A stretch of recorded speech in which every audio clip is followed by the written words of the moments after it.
This is Got Marketing, a fad-free, fluff-free, no-nonsense podcast for marketers looking to work smarter. I'm your host, Mia Fileman, a marketing strategist with over 2 decades of experience and an entrepreneur. I'm tired of marketers telling you what you want to hear. Instead, I tell you what you need to hear.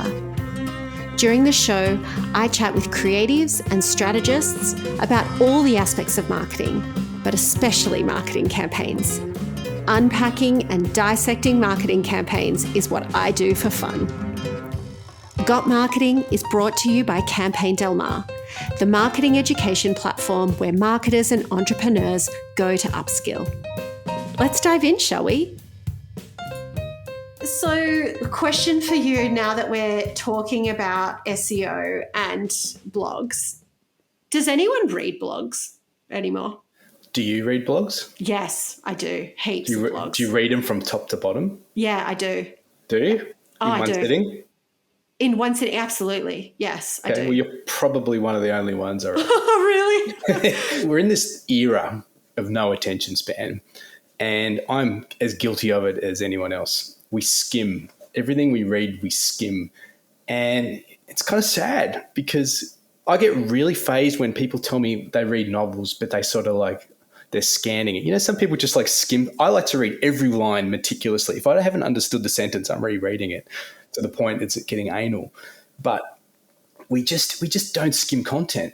We've got these little attention spans and we just don't have time because something else is vying for our attention. If we're reading an article on the newspaper website, we're thinking, I'm going to check Instagram. I'm going to check my email, go back to the article, back to Instagram again. And we're not reading anything. And I try and read stuff. Like I try and read stuff from top to bottom, knowing that we don't do it. But I don't. I still skim it. And what I generally do, and this is one of the core principles of on-page optimization with SEO, is I'll skim the headings. I'll look at the title if it interests me. That's what's grabbed me. I'll look at the image. I'll read the first heading, second heading, third heading. If I like it, have a little look at the summary, and then I'll read from the top and I'll start to read down the interesting sections. And then I'm out of there. That's probably about 15 seconds. Wow. But yeah, I think we are reading blogs, but I just think we're not reading them from top to bottom. We just skimming them. Yeah, and I think this is me showing my age and also my degree coming to play here, which is that I was made to read freaking white papers that were 90 pages long.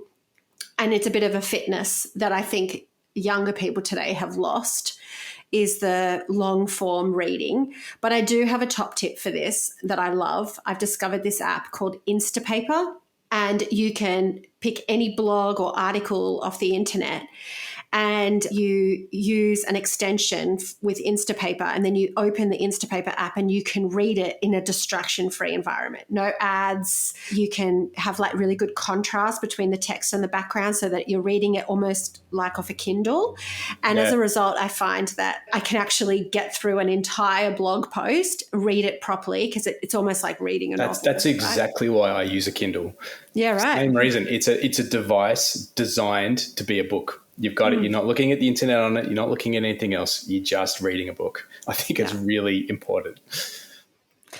All right. So why are we still writing blogs if people aren't reading blogs, Marcus? Well, I mean, this is the thing. Like, blogs are a really intricate part of the website and they're really important. We're definitely reading them. Otherwise, the internet wouldn't be awash with search volume, with search traffic attached to every conceivable keyword. We're doing research on blogs. We're getting information from them. We're getting navigational advice from them. More often than not, we're looking to answer a question with the blog. So we're doing a search, ending up on a blog page, reading a paragraph that covers it, then leaving. And that's pretty much it in a nutshell. The thing is with blogs, though, is there's a lot of different ways that they benefit you, like your website. First and foremost is because I don't believe anyone is actually coming to your website, yours included, and then clicking on blog. That's a reason why it's a common design principle to put the blog down in the footer. You're not wanting people into those articles. People are coming to those directly from Google. People, they're not necessarily clicking on your blog to read it. What they're generally doing is they're finding it via search traffic. So they're searching for, what is campaign marketing? And then they're ending up on your page, and then they like what they see, and then they'll go and enroll in your course. So, mission success. Blogs are a fantastic source of traffic for your website. So every single blog page, and a lot of people don't realize this, but every single page on your website is running its own race from an SEO point of view. Your homepage, your blog articles, your service pages, all of them, when properly optimized, can rank independently for different search terms. So one, it's bringing in a heap of traffic. Two, from a Google point of view, you're establishing expertise, authority, and trustworthiness through things like your blog. That acronym EAT is something that's really important from an SEO point of view. It's basically Google assessing your site for a whole range of different reasons, everything from the quality of the content, the quality of the design, whether there's author profiles, whether you've got addresses on the site. It's just assessing whether or not you're legitimate. And if you've got a whole lot of blog posts about campaign marketing or marketing related topics, Google's going to associate campaign marketing or marketing with your site, and then you're going to have a lot easier time ranking for it. If you go and write a really good article on fishing and put it on your blog now, it might rank in the short term if it's properly optimized, but it's not going to hold ranking in the long term because it's just not relevant. It's not relevant to your website. In Google's eyes, establishing yourself as an authority in an area is really advantageous. And then the final thing is that it's just a signal that you've got an active, up-to-date website. If I come to your site and I look at your blog section, like your service pages and your homepage, there's a lot of content on there, but it's limited. If I want to sort of see if you're legitimate, I'm going to go and look at your blog to see if it's updated, see when the last time that blog was actually updated. And it's the same concept between what happens if you go look at an Instagram profile with 100 followers or one that's got 4,000, who you're probably more likely to do business with? Probably the 4,000. It establishes trust with potential customers. So there's just all these different bonuses to actually having it. Whether people are actually reading it or not, who cares? As long as they're going and buying your product in the end. Or we've changed a lot over the years where blogging used to be an interest thing. People would blog. I used to actively blog for years before I knew SEO, and I really regret the amount of traffic that I've let go of because of that.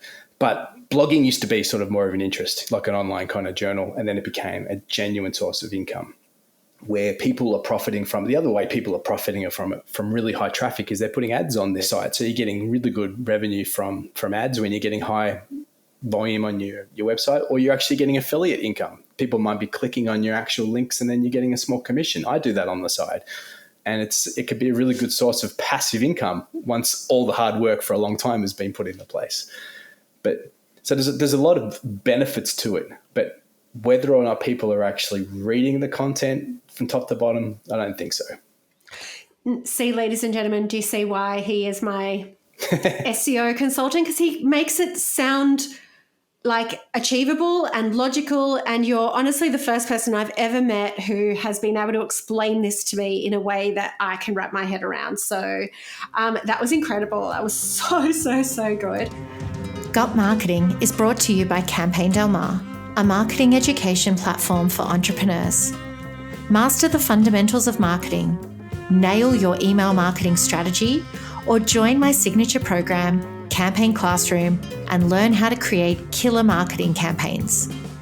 These are not the kind of online programs where you are left floundering, unsure how to put theory into practice. Nor will these programs sit unfinished for months. You can expect accountability, a supportive community, and to walk away with practical, real-world marketing skills. Learn more at campaigndelmar.com. Can you tell me what the acronym stands for, the EAT? EAT, expertise, authority, and trustworthiness. Okay, Trust. Awesome. Yeah. So what I'm hearing there, and tell me if I'm wrong, is that while humans don't necessarily read blogs, Google reads blogs. Yeah, well, humans do read blogs, but I mean, a really good example of this is the quality of the writing. SEO advice anywhere you read SEO advice tells you to optimize for user experience. So you're wanting to create a really good article that's genuinely informative for the user. Case in point is some of the articles you've written for Medium, for example. They're legitimate, really well-written articles, good writing, but then you've got the internet full of content that's written it's not written for good quality content. It's written for the backlink, and it's written to get traffic. I know this is something you're really passionate about, the quality of writing. And, I really think that there has to come a turning point where we come back towards crafting good words rather than just using them to get traffic. It has to get a breaking point somewhere. I don't know, mate. I think we're fighting a losing battle. That Neil Patel guy that I just mentioned, who became famous with his blogs, he has, wait for it, 2,000 podcast episodes, all 10 minutes or less. I mean, I'm sorry, what topic can we explore in 10 minutes and do it justice? And having read quite a few of his blogs, I know that this is purely a ranking move. Oh, but he's got a grand master plan, Neil Patel. I don't give him, I don't know, he certainly knows what he's talking about, but he's one of these bait and switch marketers, I reckon. Mm-hmm. He's come out with a competing SEO tool called Ubersuggest. I'm not sure if you've used that before, where initially it was completely free. And then he said, it's going to be free forever. And then surprise, surprise, high costs from popularity, suddenly it's got a subscription. Suddenly you can't get any data from it without signing in with your Google account, which then also wants access to your Google Search Console data from your website. So you'll get about maybe 10 results, which are wildly different from other tools that I've seen as well. And his podcast episodes, everything, it's informative. He certainly gives a lot of good information, but everything is selling his business, NP Digital or whatever it's called. And I forget the name of one of his sub businesses. He knows what he's doing. He's very well established, but the whole Ubersuggest thing left a real bitter taste in my mouth because that was, Well, I saw straight through the 2,000 10-minute episodes, which is almost gaming the podcast. That's a lot. That's a lot of episodes. It's a lot of episodes, but it's like when you subscribe, so you've subscribed to this podcast, any new episode you automatically download, right? And so the more episodes I publish, the more downloads I get. It's a really simple numbers game. So for him having 2,000 episodes, he's actually got the top marketing podcast in Australia. But it's absolutely gaming the system. Yeah, absolutely. I would argue that there are better marketing podcasts in Australia. Hint, hint, nudge, nudge. But it's very much I want to chart on Apple charts, and this is a way to do it, which, is. So anyway, we digress. Yeah. I shared this little mini rant on LinkedIn only a few days ago about how I actually think that content marketing today is more about quantity than it is about quality. I wrote a Medium article last week that was published by a leading Medium publication, Entrepreneur's Handbook. It was a 1,000-word article, took me a week to write, and then I had it proofed by an editor. And then it's done well-ish, I guess. And then I look at people who are absolutely killing it on Medium, and then best advice is to publish 5 Medium articles a week. I mean, it's a 1,000-word article. I can't pump out 5 in a week. Like, what am I going to talk about? Yeah, it's really sad that this is where we've gotten to. Social media platforms almost expect that you post daily, even LinkedIn, definitely Instagram. Podcast episodes now are weekly. It used to be that you could launch a podcast episode each month and you were fine, but now, no, Neil Patels of the world, it's every single week a new podcast episode, 5 Medium articles a week. I mean, the thing that I have taken out of this as a marketer is that it's never been more important to choose wisely and to limit the amount of channels that you are on, because to a certain degree, you can play your own game and run your own race, but you are going to have to work in with some of the algorithms that exist. And so where I've gotten to is that you pick one primary social media channel, one secondary social media channel, because you should never put your eggs in one basket. And that's it. That's it. But create a profile on all the other ones and have a link back to your website. Yes, and that's important. Exactly, If you can cross-purpose your content easily on different channels, that's good. But everything should be pointing back to your website. Your website, you owned channel. Totally. However, cross-posting now is no longer a thing, really. LinkedIn has its own image size, And if you share an image that's not optimized for LinkedIn, then it's going to get, sort of downgraded by the algorithm. Instagram Reels are that 16:9 format now, which... It's probably more though, if you write like a really good blog post, take a chunk from it, put it on LinkedIn. Definitely. Condense it, put it on Instagram. Definitely. It's much easier to repurpose your own content than it is to actually just craft it from scratch. So, you do this, it's just get more mileage out of your content rather than actually, creating a brand new one for Instagram, brand new one for LinkedIn on the same topic. Yeah. But to do that, don't write posts, write blogs, write articles, write meaty. Start with the blog. Start with the hero content and break that down into Instagram posts, because it's very hard to take a post that performed well on Instagram and repurpose it for LinkedIn. One explanation behind the content, like the quantity of content, is that, getting back to fishing again, it's like putting fishing lines out. You never know which ones are actually going to get a bite. The more lines you've got out there, the more opportunity you've got for getting a bite. Blog posts, you never know which ones are going to rank and for how much, because a typical blog post will rank for a whole range of search terms, and you never know which ones are actually sort of going to really hit it off and get a traffic spike. It's the same with Reels. You could create 10 Reels in a week. One of them will just go through the roof. The other one's mediocre. You just don't know until you create them. And with blog posts, when you're monitoring the traffic, if you've created 20 blog posts, there's far more opportunity to rank highly on them than, say, if you've just done 5. So it is important, but it's, if you're doing 2,000 10-minute episodes, that's next level. It is actually gaming the system, as you say. Yeah, okay. So maybe it's a Goldilocks, not try to get it perfect, get it to the 80% solution and move on, so that you have, like you said, more lines in the water. The blog about fishing, that might not be the most ridiculous suggestion ever for me, because one of my favorite sayings in the whole world is teach a woman to fish and she'll eat for a lifetime, give her a fish and she'll eat for a day. Like, that's my entire philosophy. Absolutely. To marketing education. So let's end on that. When do you think brands should upskill, and when do you think brands should outsource? I think you need to upskill enough so you have an understanding of what you need and what the resources are. And if you can afford it, start to outsource, because every aspect of every channel is complicated. None of them are really rocket science. SEO is not rocket science. It's complicated and it's constantly changing. Just like social media is constantly changing. Email marketing is constantly changing. Are you going to go out and actually spend a couple of months to really upskill in SEO, or are you going to get some outside advice? But before you go and get some outside advice, get some knowledge, so it's not like it's like me taking the car to the mechanic. I don't know what the hell they're saying. I'm just trying to suss them out based on the urgency in what they're saying, but I don't have any mechanic skills. I kind of need to pay a mechanical consultant. Everyone's got that family member that's a mechanic that offers advice. So go out and get your own knowledge, so you know what you need, then determine. I completely agree. I say this all the time, know enough to be dangerous, Absolutely. And also know enough to be a really good client. What I find these days is that a lot of small businesses almost want to outsource the thinking to the third-party supplier. They're just like, look, I don't actually know what I want. I just need you to go away and do it. And they're like, okay.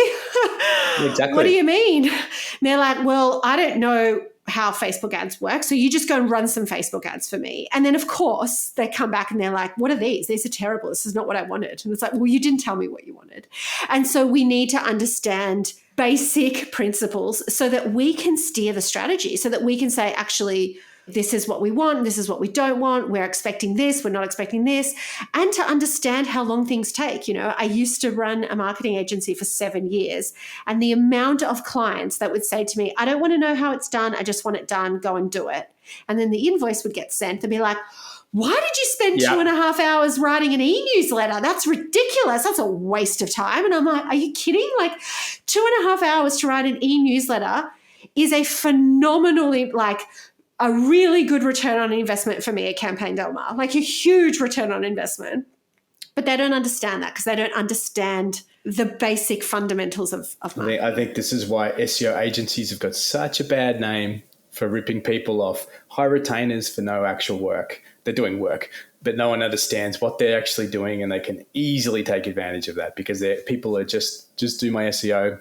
Here's $2,000 a month. You have to understand what the fundamentals are. It's critical. Totally. So true. Well, it has been an absolute pleasure, Marcus. I'm going to put your social media handles in the show notes. And is there any final thoughts you wanted to leave people with today? No, look, it's just a case of, don't be scared of SEO. Don't be scared of blogging. Don't be phased thinking no one's reading your blogging. There's lots of benefits to it. Lots and lots of benefits. Get some basic on-page optimization on it. Put some keywords in your headings, but that's another story, going down the optimization path. But yeah, keep blogging. And focus on turning it around and writing good content. That's great advice. Do you know what we've done? We like to take big problems and break them into smaller problems. Like, this is sort of the way that we've tackled everything at Campaign Del Mar. And so what we did was we wrote one really good blog post. We got you to check it. You helped us optimize it. And now it is the template for all the other blog posts. And it's like, all right, great. So do you see what we did there? This is what we need to do every other time. But at least we have one now, learning by doing, that we go, great, this is the benchmark. I wouldn't do that for every blog post, but I would certainly be writing your very important ones, putting a lot more effort into them, making them longer, better quality, because that will pay off. I actually linked you a really good example from Brian Dean, who ran Backlinko before it recently sold. Mm-hmm. He writes really good, really in-depth blog posts, and they pay off in spades. The only way he promotes them, funnily enough, that I've seen is email marketing.